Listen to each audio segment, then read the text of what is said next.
Welcome to this explainer. Today, we're diving into something absolutely fascinating, a framework from Venerable Udairiyagama Dhammajiva. We're going to unpack his profound insights on taking mindfulness from a simple, maybe even isolated meditation exercise and transforming it into an effortless, continuous way of living.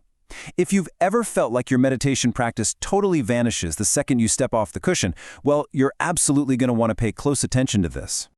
So, where is true peace actually found? We often have this assumption that if we just sit perfectly still for long enough, peace is just going to magically wash over us. But this text argues something entirely different.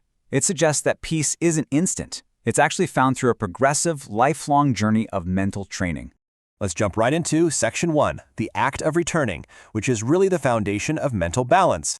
The core mechanic we're looking at here is called adverting the mind. And hey, it might sound a little technical, but it's literally just the repeated act of gently returning your wandering attention to a verifiable object in the present moment, something like your breath or even the movement of your legs while you walk. Interestingly, in the early stages, beginners aren't even told to search for emotional balance at all. Honestly, it can feel pretty frustrating at first, like you're just constantly losing focus and having to yank it back. But this simple repetitive discipline, this is exactly how we quietly build stability, clarity, and self-awareness over time. See, there's a massive difference between chasing immediate peace and actually training the mind. It's kind of like a musician practicing scales for countless hours to build their skill. The immediate experience of running through those repetitive scales, not exactly a beautiful symphony, right? It's just training. The early stages of mindfulness are exactly the same. We are just training the mind to remain steady.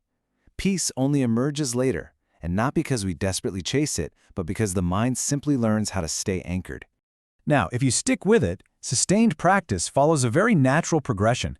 It kicks off with step 1, which is intensive practice. Think mindful sitting, where you're really learning the basics. Then step 2 moves into semi-intensive practice, like mindful walking, which adds a bit of movement into the mix. But step 3? That's the ultimate goal. The practice eventually takes us entirely off the meditation cushion and integrates directly into our everyday routines. It literally becomes a way of living. That brings us to Section 2, the test of daily life. This is the true crucible of the real world. Let's be real. It's pretty easy to be mindful in a totally silent, perfectly climate-controlled meditation hall. But daily life? That is a completely different beast. We're talking unexpected plan changes, sudden disappointments, sitting in terrible traffic, or opening a passive-aggressive email from your boss. The author points out that our ability to handle these everyday frustrations reveals way more about the true stability of our minds than how calm we feel in a quiet room.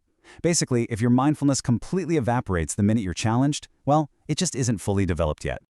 To really understand how we learn to handle those daily frustrations, think of a target shooter. When you first learn to shoot a target, success only comes through a whole lot of trial and error. But over time, your confidence grows. Your movements get steadier, your attention sharpens, and hitting the mark becomes consistent. And crucially, that improvement doesn't happen because you bought better equipment. It happens because your mind itself became more balanced. This repeated practice naturally makes us way less reactive to life's inevitable challenges. And we are absolutely going to face those challenges for sure. Success and failure, praise and criticism, gain and loss, pleasant and unpleasant experiences, these are just life's natural, guaranteed fluctuations. So, the crucial takeaway here is that our mental training allows us to meet these fluctuations with clarity instead of just reacting impulsively. The question isn't whether you're going to face criticism or a setback today, it's whether you'll meet it with balance. Let's move on to Section 3, the eclipse of awareness, where we look at expanding that focus into our daily actions.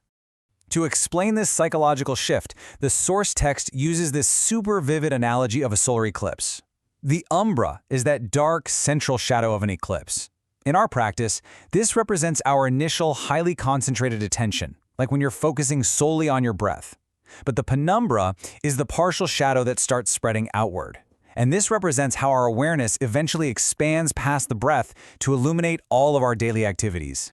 Venerable Dhammajiva actually captures this perfectly. He says, like the penumbra spreading outward, awareness begins to illuminate many aspects of our lives. We become more attentive while speaking, listening, working, eating, driving, and interacting with others. I just love that, because mindfulness essentially stops being this confined little exercise that you do for 20 minutes a day, and instead, it quietly accompanies you throughout your entire waking life.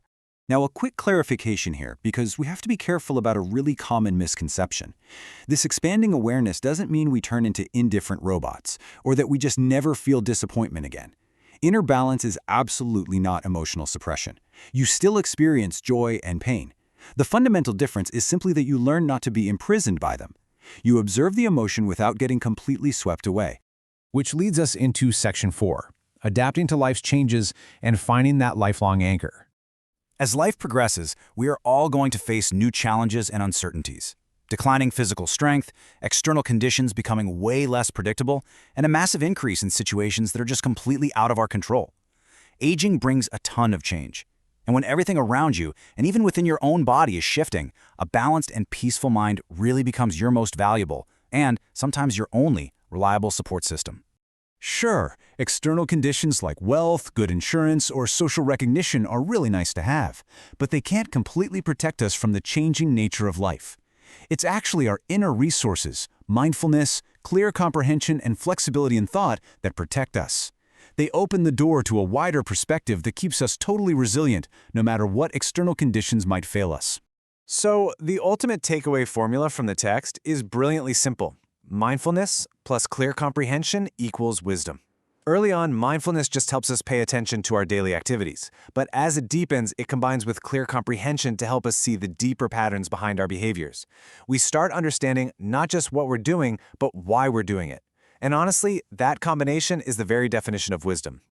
And that brings us to our final part, Section 5, a quiet force for peace.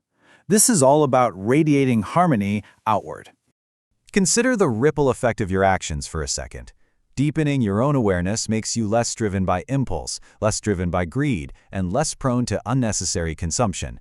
By living more consciously, you just naturally start making wiser, more respectful choices.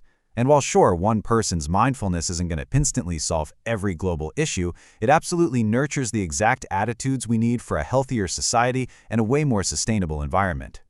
On a much more immediate interpersonal level, your inner balance acts as this quiet force. Calmness just has a deeply unmistakable presence.